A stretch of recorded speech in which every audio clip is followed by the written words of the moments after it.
नमस्कार. पुन्हा एकदा तुम्हा सर्वांचं माझ्या या श्रद्धा महाडिक या यूट्यूब चॅनलवरती खूप खूप खूप मनापासून स्वागत. आज मी तुम्हाला ही जी पाल्याची भाजी आहे ज्याला आपण माठ म्हणतो त्याची मी रेसिपी तुम्हाला दाखवणार आहे. तर त्याच्यासाठी ह्याची ही कोळी कोळी पानं आहेत ते अशी तोडून घ्यायची. कोवळे देठ असले तरीही ते घेऊ शकता. आणि मग टोपामध्ये मी मोडता टोपामध्ये पाणी घेतलं आहे आणि ही भाजी याच्यात भिजत ठेवली आहे. त्याने काय होणार की जी माती वगैरे धूळबीळ लागलेली असेल ती निघून जाणार. तर आता मी ही भाजी मोडते आणि मोडून झाल्यानंतर तुम्हाला त्याची पुढची रेसिपी दाखवते. कुठेही जाऊ नका हां, भाजी तुम्हाला नक्की आवडेल. ही भाजी मी मालवणी पद्धतीने बनवते. सो भाजी मोडून झाली की आपण भेटूया. भाजी बराच वेळ पाण्यामध्ये भिजत घातल्यानंतर तिला मी अशी हलवून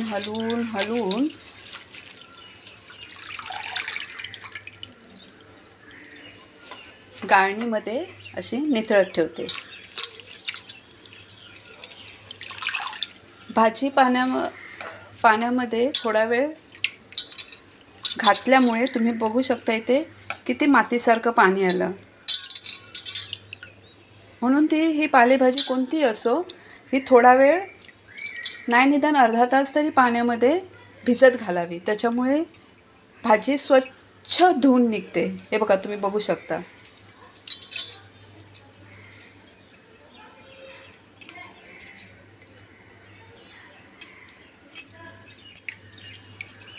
आता अशा प्रकारे मी ही भाजी 2-3 वेळा स्वच्छ पाण्याने धुवून घेणार आहे.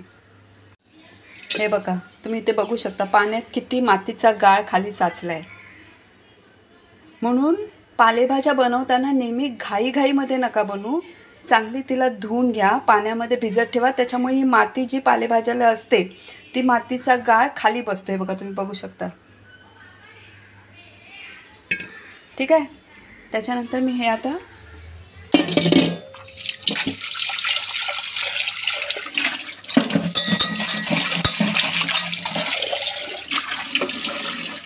टोप धुवून घेते आणि पुन्हा ही भाजी 2-3 वेळा स्वच्छ पाण्याने धुवून घेणार आहे. व्हिडिओ जास्त लांबणीवर जाऊ नये म्हणून मी सगळी भाजीची तयारी आधीच करून ठेवली. 2 मोठे कांदे घेतले, चिरून ठेवले बारीक. ही ओली मिरची 1 घेतली, कारण लहान मुलं भाजी खाणारी असतात त्यामुळे त्यांना तिखट लागू नये, त्यांनी मस्तपैकी खाताना एन्जॉय करावी त्याच्यासाठी.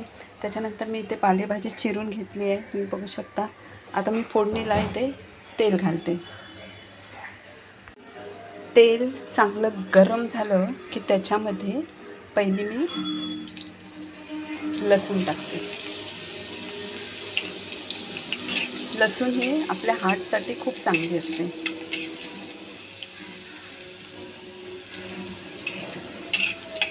लसूण ब्राऊन करून घ्यायची.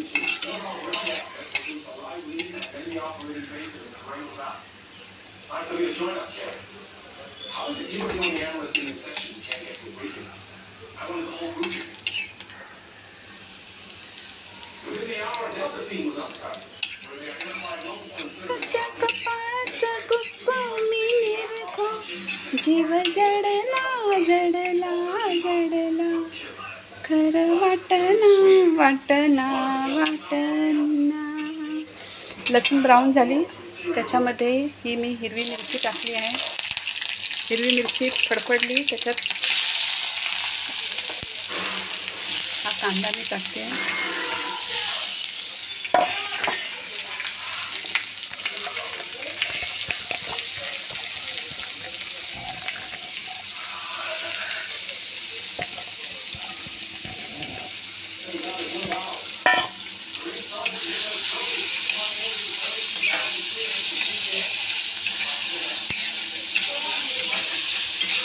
कांदा चांगला परतून घ्यायचा, मस्तपैकी नरम होऊ द्यायचा. मस्तपैकी मोठे 2 कांदे मी घेतले.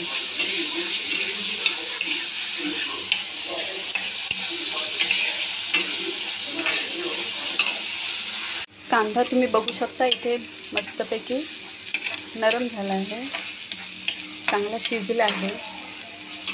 आता मी ह्याच्यामध्ये आपली ही चिरलेली पालेभाजी घालते.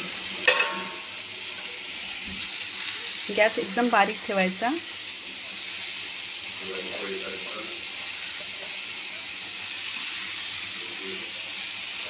गॅस एकदम बारीक ठेवायचा आणि बारीक गॅसवरच ही पालेभाजी शिजून घ्यायची.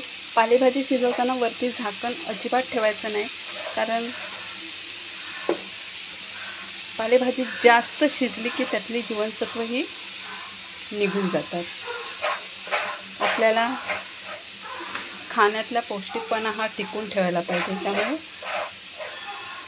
वरती झाकण न ठेवता ही भाजी अशीच आपण लगोलग ह्याच्यात मीठ पण घालून घेऊया. इथे थोडा लायकीचा पालेभाजीमध्ये मीठ ही हे बघा तुम्ही बघू शकता अगदी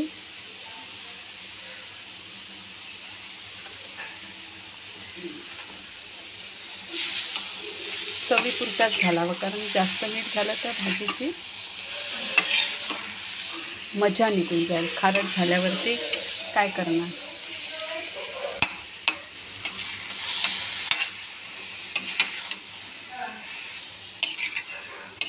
अशी ही मस्तपैकी परतून घ्यायची.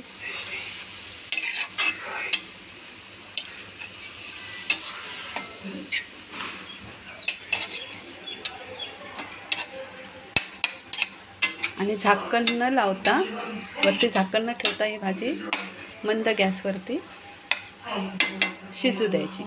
भाजी शिजल्यानंतर वरती आपण ओलं खोबरं टाकणार आहोत. आहा हा,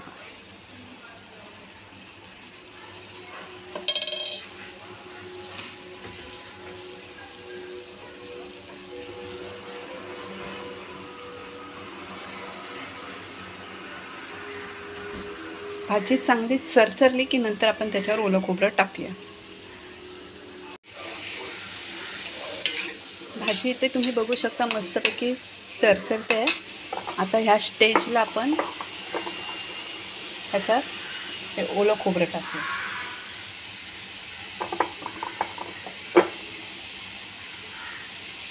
ओलं खोबरं टाकून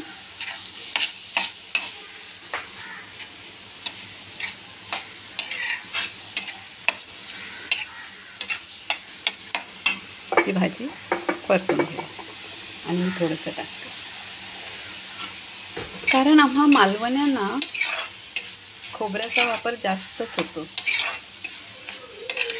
भाजीमध्ये खोबरं, आमटीमध्ये खोबरं, खोबऱ्याशिवाय आमका काय जमणार नाही. पण खोबरं वापरल्याने चवही जेवणाला तेवढीच छान येते. अशा प्रकारे तुम्ही बघू शकता आपली ही माठाची पालेभाजी तयार.